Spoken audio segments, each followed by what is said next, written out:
Dane and Derek is an uncensored, unfiltered podcast. You can find content warnings in the episode description. Thank you for listening.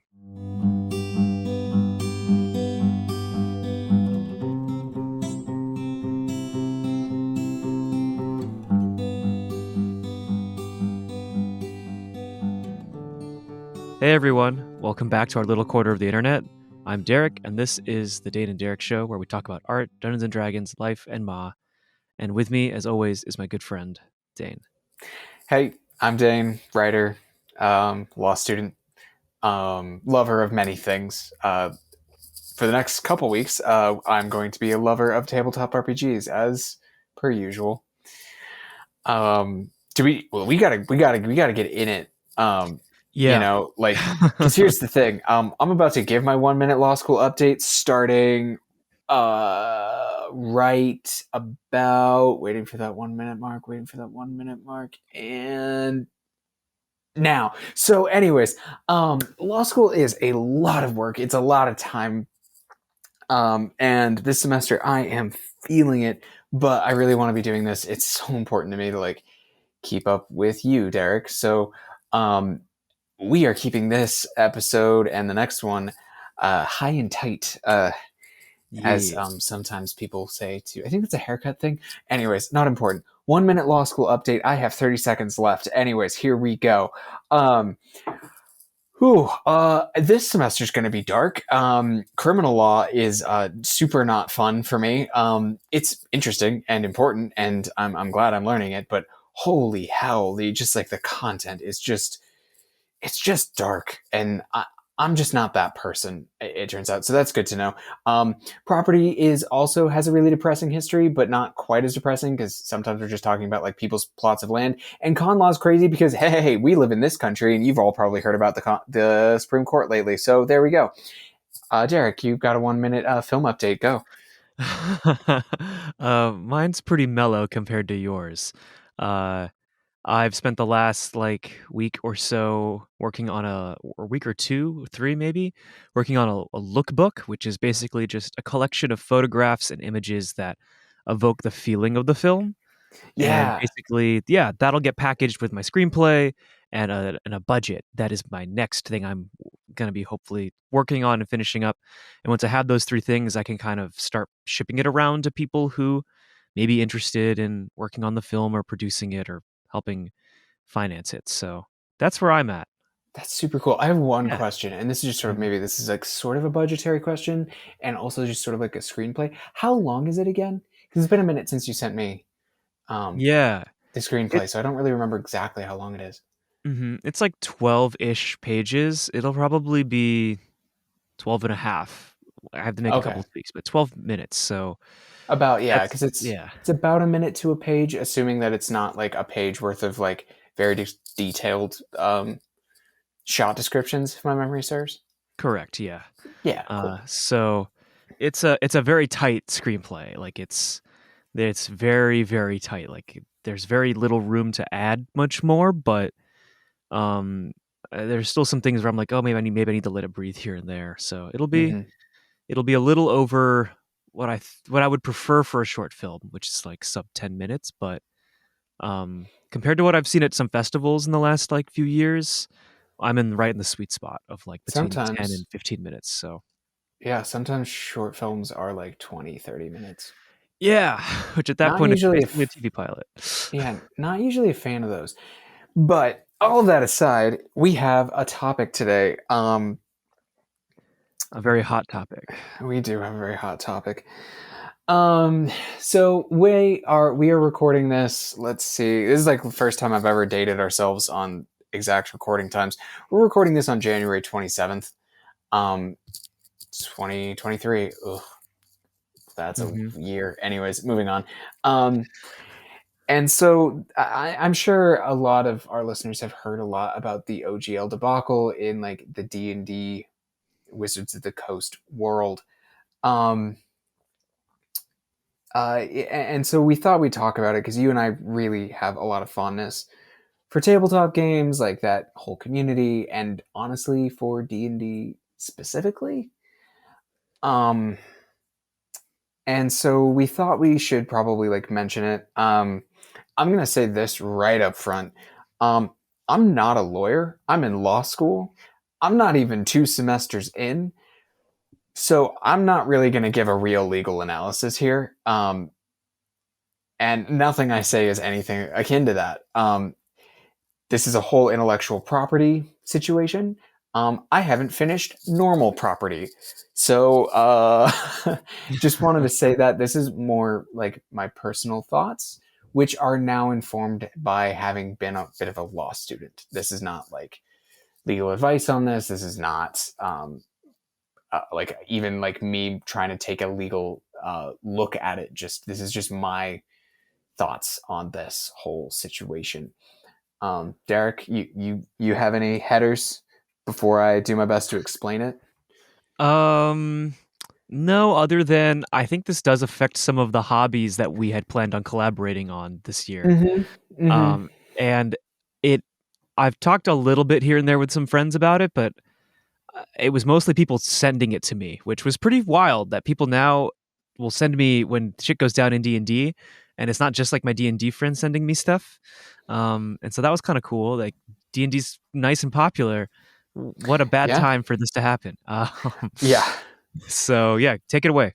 Okay. So let's for people who don't know, which is honestly probably a really high number of people, because as popular as D&D is, it's still like a niche thing. Like if there was like a big explosion in like the fantasy football world, I would not hear about it, for example. Um, even though that's a sizable group of people who do that. Like, and yeah, but the OGL it stands for the Open Gaming License, which is a thing that was created in I think about 2000 when D&D was first acquired by Wizards of the Coast and third edition was being printed. And in short, the long and short of it is that it granted rights. It grants rights to people to use the SRD, which is the system reference document, which is essentially like core wordings, core mechanics, all of this of D&D in third-party materials. So that included Cobalt Press, Pazio, even and all the way down to just normal people who wanted to make something and then sell it. They could like include stuff that Wizards of the Coast, the D&D like section of the company had actually made and printed. You know, they could include their wordings on how to do skill checks, for example, is like a thing that they could do. And the Open Gaming License was, by all accounts, created with the intention of it just basically lasting forever. Um, and there are lots of good reasons to do this. You know, like there's a reason the idea of like there being like common license use to creations. What's the term? Public. Oh God, it's like Sherlock Holmes, isn't it? Winnie the Pooh just went into it. Fuck. The exact term is escaping me right now. But the long and short of it is this allowed for third edition to be really heavily supported. And like to the point that basically Pathfinder is just kind of a slight, not even a slight. It's a mod. It was originally like basically a third 3.5 edition mod of D&D. Um, Fourth edition of D&D had a different attempt at an open gaming license. Fourth edition was not popular, relatively speaking, for various reasons. That was actually probably one of them, due to the fact that there was not a lot of third-party support for the game. Fifth edition kind of was like a reinstatement of the OGL, and probably has a lot to do with the resurgence and like deep popularity, is because basically with the OGL, there's a lot of comfort for third party creators to just make something for 5th edition D&D, slap on this agreement in their document, and feel comfortable that they're not going to get sued if they make something, that they don't have to do anything else, they can just make it. So taking all of that aside, there is one point that I will make, and you do not, this is, again, not legal advice. I'm not a lawyer. All kinds of stuff, etc. But there is a legal concept in which you can't actually, though, copyright or trademark game mechanics. That's not a thing you can do currently. Of course, it's kind of thing law changes, but the thing to understand is that like you cannot do that.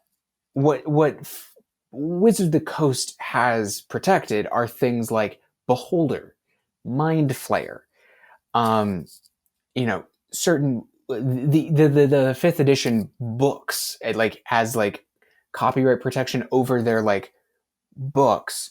What they do not have like copyright over is roll a d20, add a number, a thing happens. They don't. Like the extent, like the very like an easier metaphor to understand is like you and I tomorrow could copy basically all of Monopoly, and so long as we change the words enough that it is not like we could keep like the chance cards, like we probably couldn't Mm-hmm. call them chance cards, but like you buy and sell and all of it. We change nothing about the actual functional rules of Monopoly, but we take the Monopoly man off of it. We change all the names of the properties and whatnot. We change the colors, all of it. That's not illegal. It, there's some gray area, of course, but the thing that the thing to understand is that the OGL, what it really did is it's a comfort thing for people.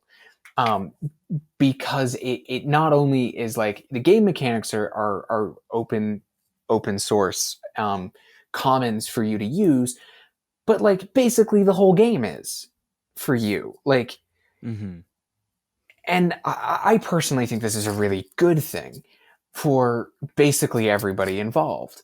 It means that fifth edition gets a crazy amount of support that they don't have to make. Adventures and character classes and subclasses and all of it. Like they get so much like content for their game that everybody still needs those damn core books to play, basically. And third-party creators can create and actually make a living without fear of retribution or having to pay royalty costs. Now, this is a lot. Anyways, 1D D&D is coming, and you and I have talked about it a little bit. There are some things I really am fond of about 1D&D so far in terms of the playtest. Most of them have to do with changes to the way stats work that makes it significantly less racist and eugenicsy, so that's super cool. But along with it, they have a new updated OGL. They're just going to have one, it seems like. This could change, etc. There have been leaked original versions, there have been leaked drafts, there have been official drafts, there's all of this stuff. What it all comes down to, though, is essentially Wizards of the Coast is sort of closing the commons on this a bit. Not even completely, mind, but like Right. a little bit. Well, more accurately, a lot of it. Adding in, you have to pay some like royalties. I don't think royalties is the right word, but like you have to pay royalties. Probably the worst thing they did was there was a period of time where it was very clear that they basically could control anything you created so long as you were in the agreement. They could kind of take it and it would become their intellectual property if they wanted, basically. Um, Yeah. and for third party creators, this was pretty devastating. Mm-hmm. And because of the popularity of fifth edition, like you mentioned, there's not an insignificant number of people who Yeah. actually do make their living or even have side income, meaningful and important to them side income based off of 5e and D&D in general. And so it's this complicated web, right? Like I don't really want to get into the weeds on the OGL specifically, because there are people who have done it better. Go find those YouTube videos, go find those articles. They're great. the thing I want to talk about, and I don't know exactly what you want to get onto, Derek, here is just the I personally want to talk more about the dichotomy and the problems with Wizards of the Coast D&D as a like monolith and sort of capitalism in general. Yeah, I think that's a Um, fair angle for us to take simply because the the license is very complicated and we can probably put a video to like I don't know, like I think Questing Beast did a pretty good video on this. Questing Beast did a pretty good one. I would also actually recommend the Legal Eagle video on this, Oh, yeah. because he's actually a lawyer. He breaks it down super well. Yeah, that's the one I'd recommend. It Okay. Because he's not a gigantic nerd, so he also does approach it from a pure like more law standpoint, Mhm. um, which is helpful. Yeah, so I think the first thing I want to say is that like straight up, this fucking sucks for creators. Yeah. It just does. Like it just Mhm. does. And there's no like ifs, ands, or buts about that. And at the same time, I am sitting here just feeling like utterly unsurprised.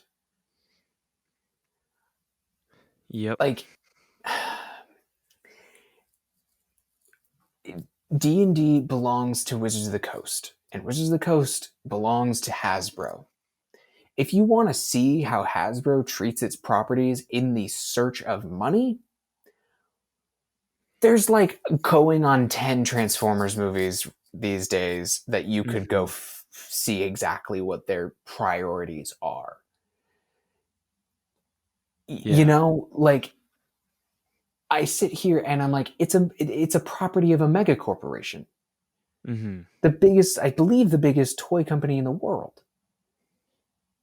D&D, and the problem I think comes in to me is the fact that D&D is a monolith. It is seemingly the the only version of this that exists to most people, to a lot of people, you know, and they have a monopoly over it, which Mhm. makes it feel like they have a monopoly over the hobby, Mhm. right? And so if they fuck it up, I guess you could go to Pathfinder is the feeling, right? It's so it's in many ways it feels very unusual such that a company seems to have control of a hobby, not just a product in a hobby, you know, like Mhm. because D&D is so ubiquitous, because people talk about playing D&D even when they mean we're playing just a tabletop game. um it feels like Wizards of the Coast owns knitting or Mhm. owns walking dogs or owns like, you know, which is part of why this panic has occurred, I think. Yeah. And not for no reason though, because in the same hand, like I'm saying, like, yeah, it's not the whole hobby, but at the same time, it still kind of is. I've talked a lot. What do you think? Yeah, I think hmm. I mean, the most difficult part about this is that like it's a system that like I mean, a comparison that I often think about is like if Bethesda went down and cracked down on Nexus mods, right? Like, Mm-hmm. Mm-hmm. you know, or if Bethesda stopped releasing the code to their games so you could mod them, right? Yeah, Like, and like if you make a mod, you own their game. Like, it would kill an entire community of folks in a single totally. fell swoop. And I think because of the nature of D&D needing to be so inherently like house ruled and modified, I think yeah, it's difficult and it's especially complicated now because D&D is such like it's not just in like the publishing space, it's video shows, podcasts and like other forms of like media. Yeah. And so like it's very complicated when like you think about like yeah, they want to cash in on a royalty. What does that Mm-hmm. even mean? How can they cash in on a royalty, right? Cuz which I think they've talked about removing that. I don't quite know, but I Yeah, haven't looked it's at the exact latest one. I haven't kept up with if they've let out another one. They seem to be doing like they've released something for feedback, and I'm just kind of waiting to see what comes next. But you're yeah. right. Like D&D is an inherently unique to each group thing. Yes. Yeah. So part of this also definitely I would imagine has a feeling for people, and honestly for me even, of like, this is our thing. How can you fuck with our thing? Because once it leaves the hands and moves into like ours, we change it so much, right? Mhm. And so like you mentioned Bethesda, and like that's I don't foresee Bethesda doing that, even though they could, right? Right. Mhm. Um, and it's unclear whether or not Wizards can do this. Um, and I imagine there will actually probably be some legal battles over whether or not it can. Um, Setting that aside, Bethesda probably won't, because it would be a Yeah. bad move for Bethesda, really. This is a bad move for Wizards. Um, Mhm. and that speaks to me less like the thing I find to be particularly interesting about that is it seems like speaks to them not understanding what they have, in a Right. sense, Yeah. right? And so it's like, oh, somebody made a choice somewhere very high up without really understanding why this works. It is what how this reads to me, of course. Yeah. um and so like I don't know, like I'm conflicted, definitely, about Wizards of the Coast. And this comes from being a pretty avid Magic player too. Like, Yeah. and like the thing I often think about is like, yep, it's a company, Mhm. and they're trying to make money. Right. Like that's what they're doing. Like, Mhm. and so there's a part of me that's like very up. There's like most of me is very upset for the creators. Like that's like Yeah. big. Like but I don't have much more to like actually say about that other than like that fucking sucks. Fuck you Mhm. for doing this, Wizards. Like that's like this was like uncalled, like called for. People's like have been stressed and worried about this. Like why would you, like, God, like fuck off. But there's not much to say there.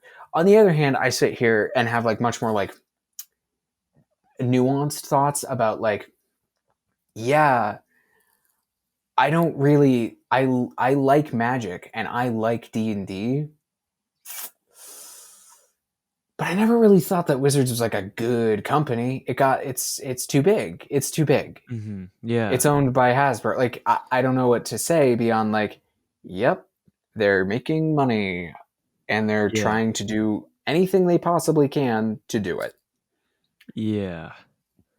And Yeah. so like it's hard to be like surprised about it or be like, oh my God, how could they do this? And I'm like, of course they're doing this.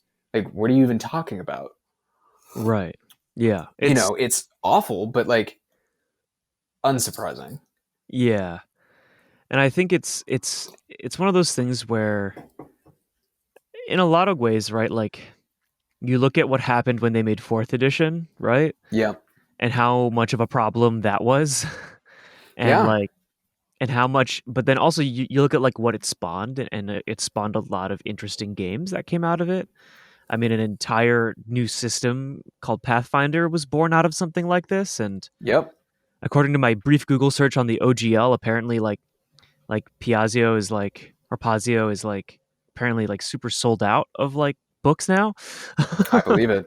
I They're selling 100% out in believe it. stores everywhere, which is wild to think that people will go back to to a system like that. But I think the other upsetting part is like 5th edition at its core, the mechanics were like the right amount of like complicated and simple at the same time. They struck a And really good balance. yeah, and then to have it become this sort of like relic of like a golden era of D&D and now to be moving into like, this uncertain frontier where, while there are mechanically some changes that are really good, the the ethics surrounding the business practices around it are kind of sus. And so I'm wondering if that in a way, like, I wonder if that will kill whatever D&D 6 is, or D&D 1. And then they'll have to immediately come out with a new version cuz like D&D 4 was like one of the shortest editions to exist. Yeah, Um I am wondering. Now that you say that, I wonder. Huh? You know what might be a really good move for them? Rebranding one D&D as sixth edition. mhm. It'd probably be a good move. Just get a little bit Yeah. of like fresh air on that. But Yeah. like setting that kind of aside, um oh shoot, I kind of lost my train of thought there. Oh no. Oh no, it'll be okay. Um I have conflicted feelings about like it just sort of speaks to this sort of like fandom culture, of like I love Star Wars. I do Mm. not love Disney. Um Mm. Yeah. and like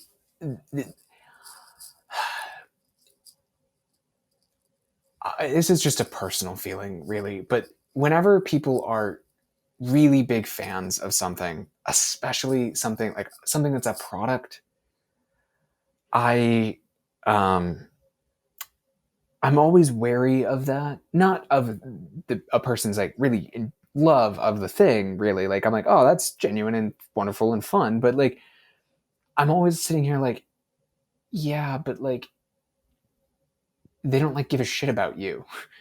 Mhm. Like Wizards does not care how much you like the new pack of Magic you just opened. They care that you bought one, Right. right? And so having that be the thing that is um what you love, like being loyal to the D&D brand, to me is just sort of, I don't know if dangerous is the right word, but it's setting yourself up for disappointment. Yeah. But Yeah. what I guess I'm advocating for in all of this is like love D&D. There are amazing game developers who are working on it right now and who worked on 5th edition, Right. right? In the same way that like I love some amazing books out there, I probably wouldn't love the publishing houses. You Mhm. know? Like from that standpoint, like of like the publishing house doesn't care if you loved the story, they care that you bought the book. The author might really care that you love the story though. Be the fan of the Yeah. author. Like Yeah. that's what I'm advocating for right now is be a fan of the author, be a fan of the hobby, but don't be a fan of Wizards of the Coast. Don't Yeah. be a fan of like Hasbro. Be a fan of the thing you like doing. Like I am a fan of Magic and I am a fan of D&D, and I'm a fan of the creations that those artists made. Mhm. And because we live in this system, you cannot escape the capitalist hellscape, right? Right. Like everyone probably owns sweatshop clothes, and everybody, if you own a car, greenhouse gases, and like how do you Mhm. escape it? You kind of can't. You can do the best you can, and I say advocate for better things, right? Like put Wizards through the ringer right now. Hell yeah. Do not buy more Wizards of the Coast stuff right now.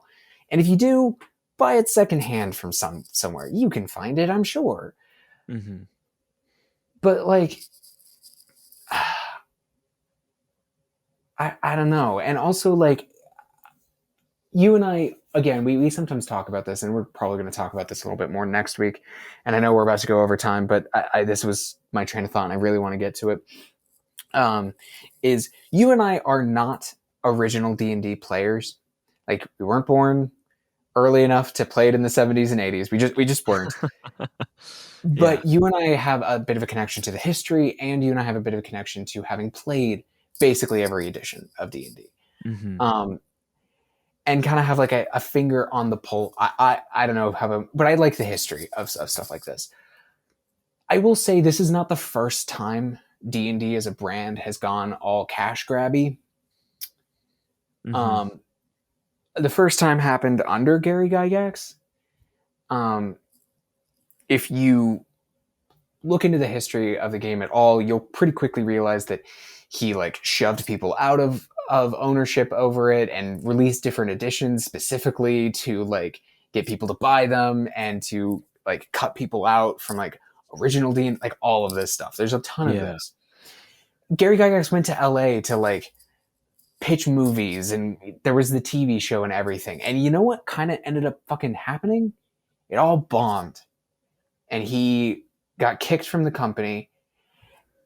And Mm-hmm. TSR fucking sued him for making his own game. For lack of a better term on all of this, D&D sued D&D's most famous creator Yeah. over being Yeah. too much like a copying of D&D. And you know what ended up happening? TSR basically went under and it got bought by Wizards of the Coast. Back when Mm-hmm. Wizards of the Coast was a little scrappier. Back when Mm-hmm. Wizards of the Coast was basically just a Magic the Gathering company. Yeah. You know? Yep. And frankly, it's business and it's going to go through cycles. Yeah. And the honest to God thing I would say is remember that it's a hobby. Like it's a hobby, it's an art form, it's a thing to do. It's about being with your friends, it's about connecting with people and making stuff. D&D is a brand of knitting. It does not own knitting. If D&D disappeared tomorrow, you could still knit, you know, Yeah. so to speak. Um, Yeah.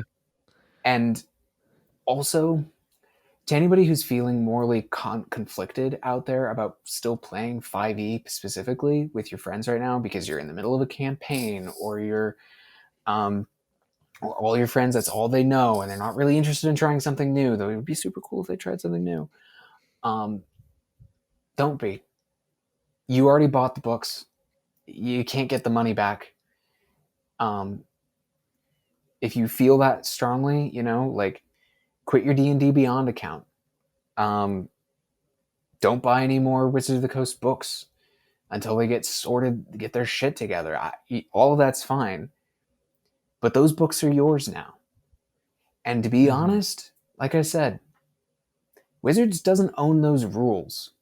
They own that form of the rules. They own beholders. They don't own eye tyrants, you know, Yeah. like even halflings. Like for D&D does not own Hobbit. If they could, they would call those halflings hobbits. They would, but they can't. Yeah. So Yeah. That like is quite please true. just enjoy the game and it's okay. If you want to take the moment now while people are feeling frustrated and up in arms to like be like, man, I've really wanted to try Worlds Without Number or Dungeon World forever. Now's an awesome time to do it. You probably might get a little bit more buy-in, but it's also okay. You know, Yeah. Yeah. the game is, if the books are in your hand, they are yours now. They're your rules. You probably don't play it perfectly right anyways. You probably already hacked it a little, you know? Yeah. Yeah. So it's So, yeah, it's like I think that's a good thing to remember is that yeah, I think you summed it up really good.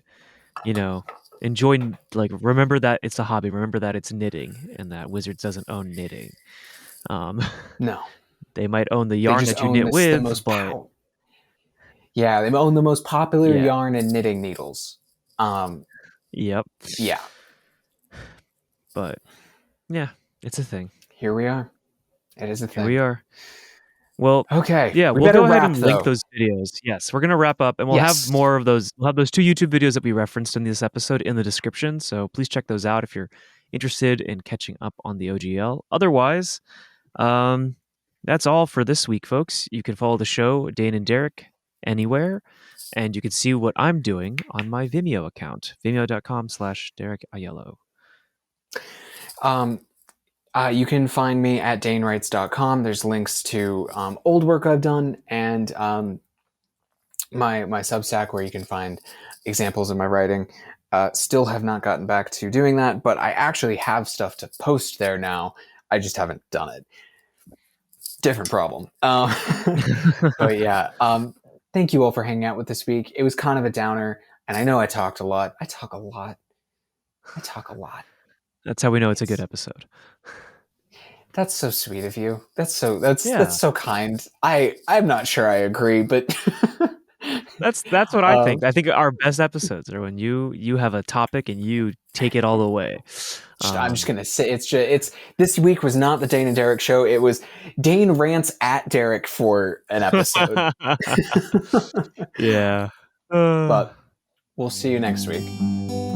Out here on the sand, not far from land. Sure, I'm warm, but I wish I was cold with you. Out here on the sand, not far from land. Sure, I'm warm, but I wish I was cold.